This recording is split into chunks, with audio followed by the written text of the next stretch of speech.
Live from New York City, it's the Gary Null Show. And now, your host, Gary Null. Hi, everyone. I'm Gary Null. Always a pleasure to be able to spend time with you, sharing the latest high-quality information on how you can prevent disease and overcome that or improve in your condition no matter what you have using natural and non-toxic techniques. All of the information I share is from PubMed, the National Library of Medicine, where the finest peer-reviewed, high-quality studies are published. So you can rely upon the information. Now, why this information is not provided to you on a daily basis by the mainstream media, I can't answer that. But we are the place that shares more information on health and healing and environmental issues than any other radio or television source in America. And we have a lot to share, starting right now. From the Natural Society comes a study about watercress. Why? Because anything and everything we can do to prevent or treat breast cancer is important. A new study from the University of Southampton indicates that watercress could be useful in the fight against breast cancer. The study was published in the British Journal of Nutrition. A compound found in virtually all the cruciferous plants, and let's go over that, because I believe you should have 2 servings a day. That would include broccoli, cauliflower, asparagus, Brussels sprouts, kale, watercress, of course, mustard greens, and also the radish family. These are all loaded with nutrients like indole-3 carbinol and isothiocyanates and other nutrients that are known to block cancer. So of all the fruits and vegetables you consume every day, and remember, the more fruits and vegetables you consume, preferably organic and ideally locally grown, even growing them yourself, and the more sprouts you eat and microgreens loaded with nutrition, the healthier you're going to be, the stronger your immune response, the longer you're going to live. So this new study from the University of Southampton indicates watercress could be useful in the fight against breast cancer. And this was published in the British Journal of Nutrition, as I mentioned. And when a tumor outgrows its own blood supply, it sends signals to surrounding tissue to deliver more oxygen and nutrients. It's these signals that the isothiocyanates in watercress actually shut off. And for the research, a small group of breast cancer survivors ate a bowl of watercress and then had their blood tested for a period of 24 hours. The participants had a significant level of isothiocyanate in their blood following the meal, and the signaling function was measurably affected. So that's important, especially at a time when we're seeing so many new breast cancers. In fact, we're seeing a lot of cancers, including people who had been in remission, and now they're no longer in remission. So that's important.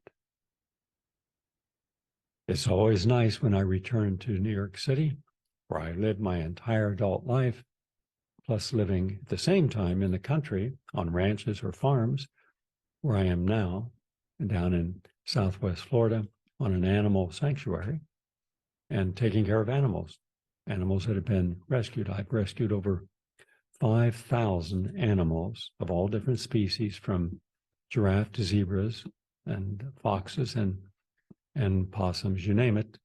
I get them back to health and find them a loving, healthy place to live for the rest of their life. Well, when you're out every day and you're working on a farm, and let's face it, when you live on a farm or a ranch, you work. You're using all your muscles. Especially if you don't go to a gym, you start lifting 200 bales of hay and each bale weighs 100 pounds, you're getting a workout.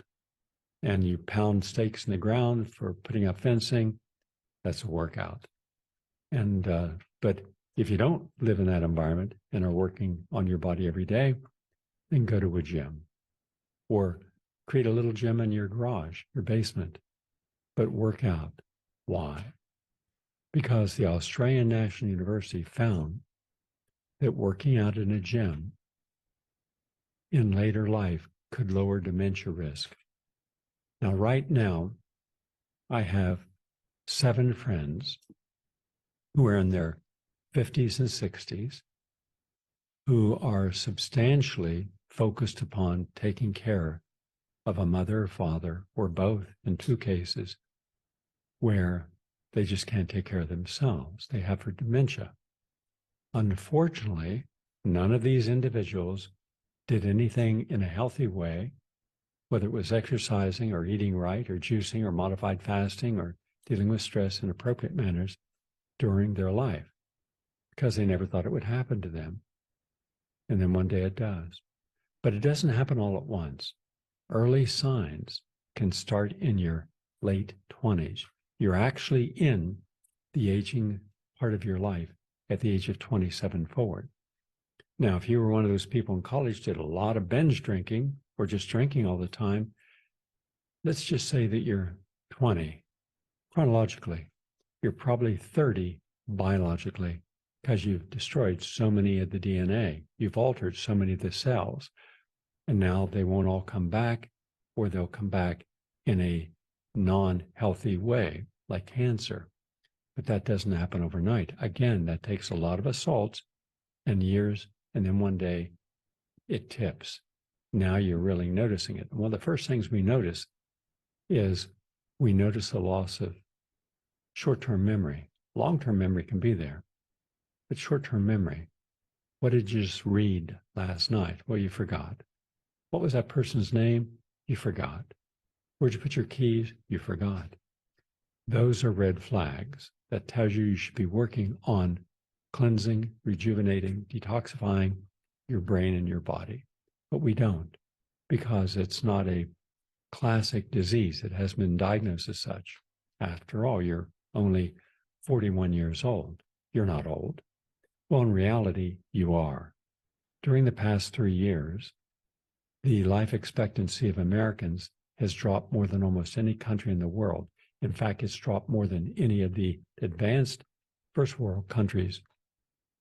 We're at the bottom of the pecking order in a lot of areas, including our healthcare. We've lost somewhere between 3 to 4 years off our life expectancy. You would have to go back to the early 1960s as far as where we've gone in increasing lifespan to where we now are reducing lifespan. So we were up around 78, now we're down around 74. And that's just an average for people who drink, smoke, or don't exercise, who are nutrient deficient, especially in vitamins C and D, and magnesium and calcium. They're going to be reaching their lifespan probably in their 50s. And so that's how we take it. We take people that live into their 80s and 90s, those who live into their 40s and 50s, and we average it out. So everything you can do to put time on your side, do so. It'll count. Maybe not today. You won't see it. After all, you're healthy. I remember in Central Park, we were running as a group in our Natural Living Running and Walking Club. And we worked with over 35,000 individuals. 32,000 did the marathon and finished every single one. But we would break into groups based upon the times we were able to race, walk, or run, and we would train in the park. It was wonderful. Great socializing, camaraderie, great support, everyone helping each other to do their workouts and races. But then you could see the difference. And one day, one of my buddies, who is one of the better runners in New York, always up there in the winning groups and running, and he's a lawyer and trim as can be, strong, fast, comes over to me. And he's standing there at the corner of 90th Street and 5th Avenue, where we'd meet at 8 o'clock every Sunday morning, and have since 1975. Yeah, almost 50 years. And so he would listen. And then when I'd be running in the park in the morning during the week, I'd always see him. So one day he says, why do you call it the natural living? What's so natural about what you do? Well, why not just encourage your people to get into the Roadrunners Club or the East Side Track Club, or one of the clubs that train people to be very fast, elite runners? And I said, well, here's the difference. We're training, thinking about the stress that running more than 3 miles puts on your body. It actually speeds up your aging process. And it certainly speeds up the aging of your muscles, especially your leg muscles. So you will feel fine today and probably next year and for the next 10 years or 15 years. But there'll come a time when your legs literally are up to the end of their lifespan for being able to do anything as far as fast running. I never thought of that. I said, so our diet is a vegan, healthy, plant-based diet. We run with meditation. And so we have a way when we get tired to join energy, shoulder to shoulder, sharing energy. He didn't know what I was talking about. He said, I have no idea what you're talking about. Shoulder to shoulder, sharing energy. I said, yes. I said, if you want to see the power of energy, come this Sunday and you'll see it. So I saw him on Sunday morning and we started out, and we were about 11 months into our training with this new group. And so I said, all right, let's do the whip. So we ran single file around Central Park, and the person who was dead last then had to run as fast as they could to get to the front. And then the next person dead last would run to the front. This way it gave everyone a chance to do their speed work. And we then said, let's do it at 7-minute pace. Now, this is what got him. I said, you see, I have no watch. I took my watch off. I handed it to him. I said, time this from right now when I say this mile, 7 minutes. I had no watch. So he clicked the timer. And when we ran from 90th and 5th Avenue down to 72nd Street, I said, time. He said, 7 minutes. He said, how in the hell did you do that? I said, we do every mile the same way. That's what makes us more holistic. We're the only holistic and natural running and walking club in America. And look at regular, normal, non-athletic people. Look at over 80 became the world's lead athletes. Sam Skinner, Sid Howard, Louise Nottage, the greatest female runner in American history. Thelma Wilson, still alive, still training, and winning in marathons, golds. I mean, every one of these people were among the best of the best. And why are they still racing at 80 and 85 and 70 and 75? Because they took into account that when you're training and you're eating and you're fasting and you're drinking juices and you're meditating and you're using your mind in a positive way, everything then works together. You're harmonizing health. But if you were just to have salads, well, I eat my salads. They even threw some sprouts in there. There's a radish in there. Isn't that one of those cruciferous things you said, Gary? Yes. But that salad is only one small piece of a much larger puzzle to life. But when you take in all the other nutrients, when you're getting your protein from hemp and from almonds and rice, brown rice, and split pea, and all these other sources, and soy, you're not overtaxing your kidneys and liver, creating urea and ammonia. You're not over-proteining your body. And when you eat too much protein, you create a side effect, brain fog. Your body has to get rid of that ammonia and excess breakdown of the protein, and you end up with gout or pains in the ankles. Frequently, the pain in the ankles, the pain in your joints is from having too much protein. Purines build up. You get lactic acid build up. And then it feels like little shards of glass underneath there. But when you're eating healthy plant-based protein and not an excessive amount, that doesn't happen. So every Sunday we would meet and I would do a lecture, sometimes for an hour, on something they should focus on that week, something that would help them live a longer life and keep themselves from prematurely aging. Jump forward 40 years from 1975, 85, 95, 205, 215. I don't see a single one of those thousands of runners, all nice guys and women that I used to see in the park, because they didn't do anything holistic to compensate for the stress and the premature aging that occurs when you exercise more than 3 miles a day. As a result, one of them, and here's the interesting part, the gentleman who was a great athlete hasn't raced in 20 years. Why? One day he went out to run, just a normal 13-mile run at a 6-minute pace, and he couldn't do 3 miles at an 8-minute pace. He didn't know what was wrong. Maybe he had the flu. Maybe something was out of balance. No study could show what was wrong. There was nothing wrong with his body. Nothing, no viruses, no bacteria. His chi was gone.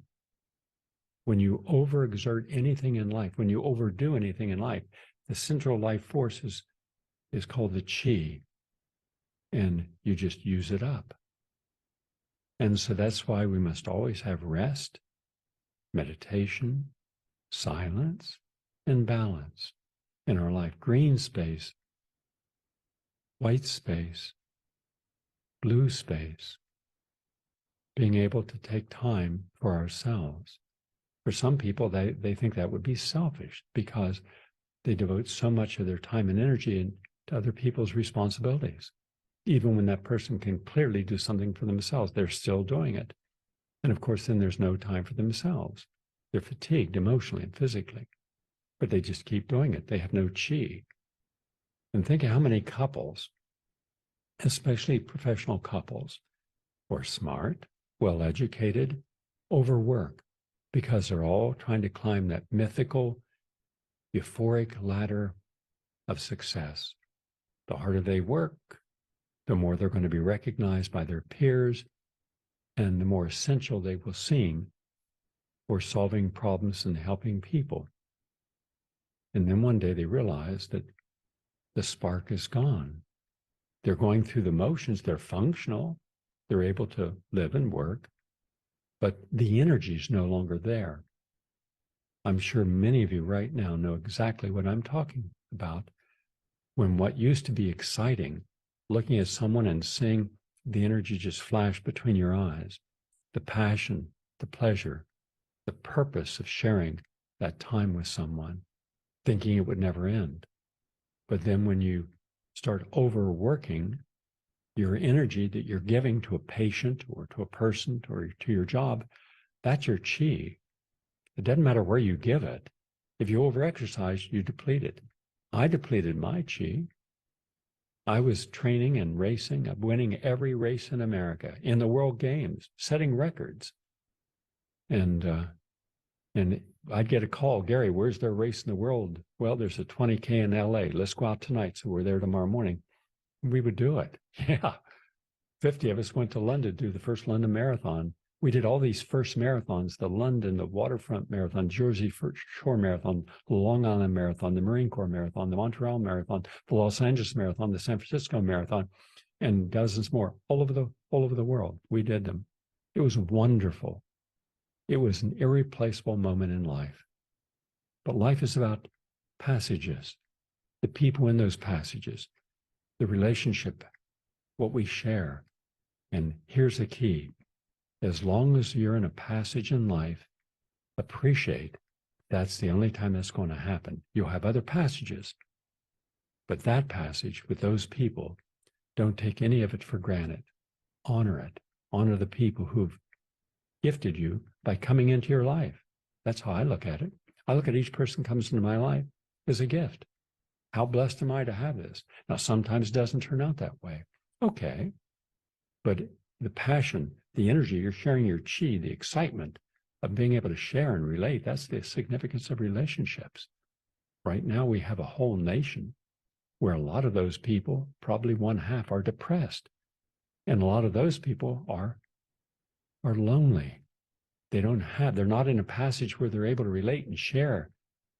Their chi is gone. You can regenerate your chi, absolutely, but that takes time and focus. That's for a different conversation.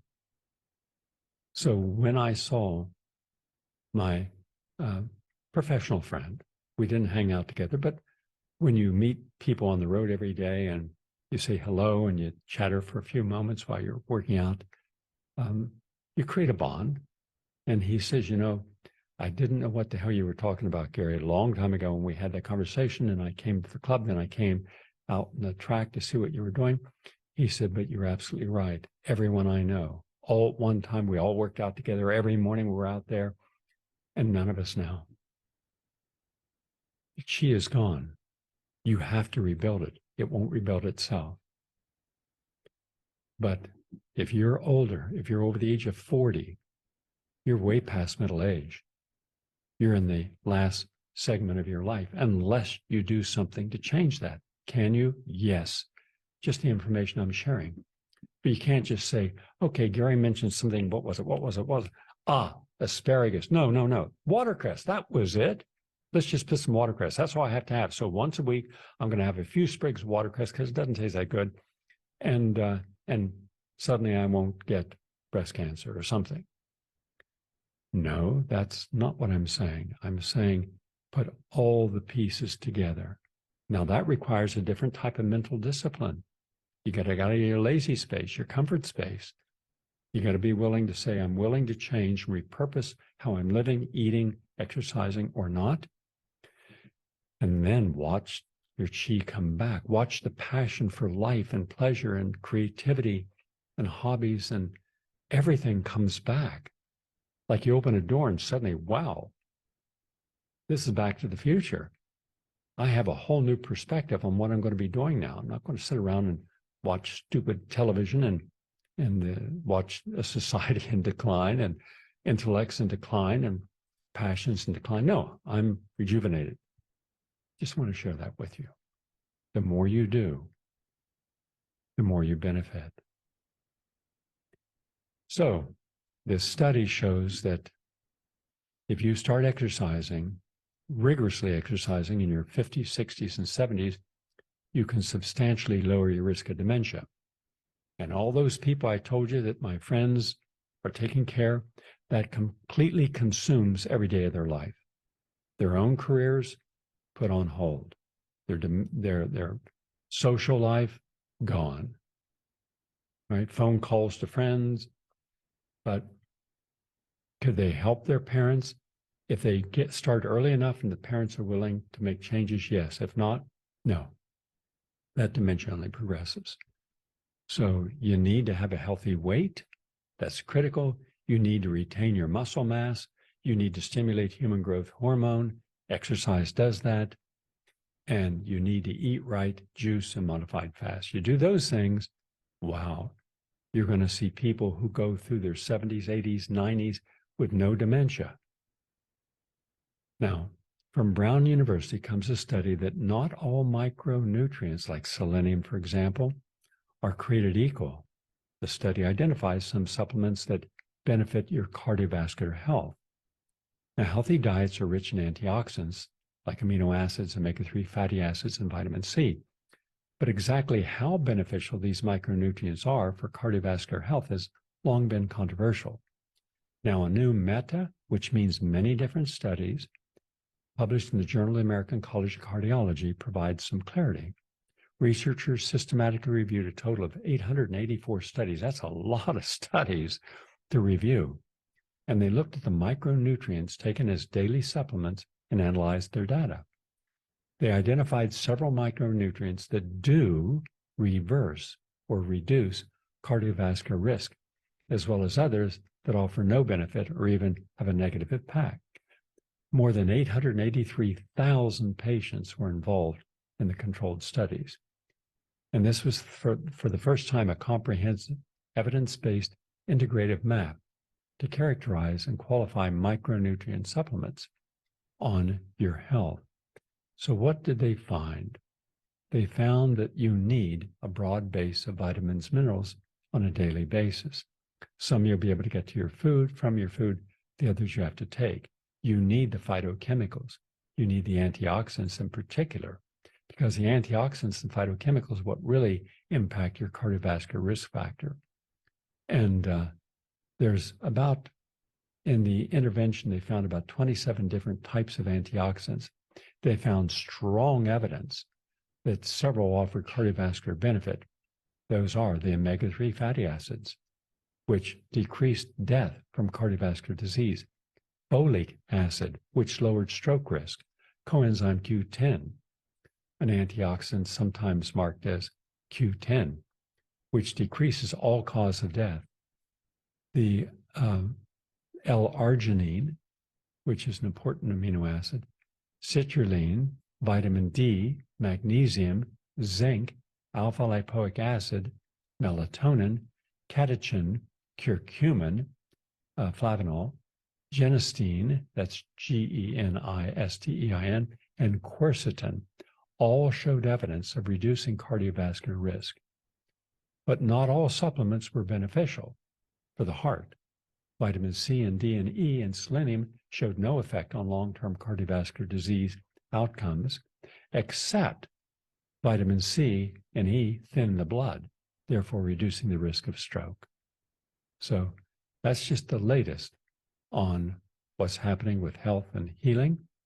And remember, every morning you can get a whole printout coming up on your computer that all the stuff I share each day, as I am doing now, you will have it so that if you want to go back and say, Gary said something, but I was driving, couldn't take notes, now you'll have it. You can refer to it. You can create your own health library, because I have an enormous health library, probably the largest in the world, as a single individual who has millions of studies. For example, I have over 500,000 studies on the biochemistry, the efficacy, the therapeutic dosage of vitamins and minerals and herbs.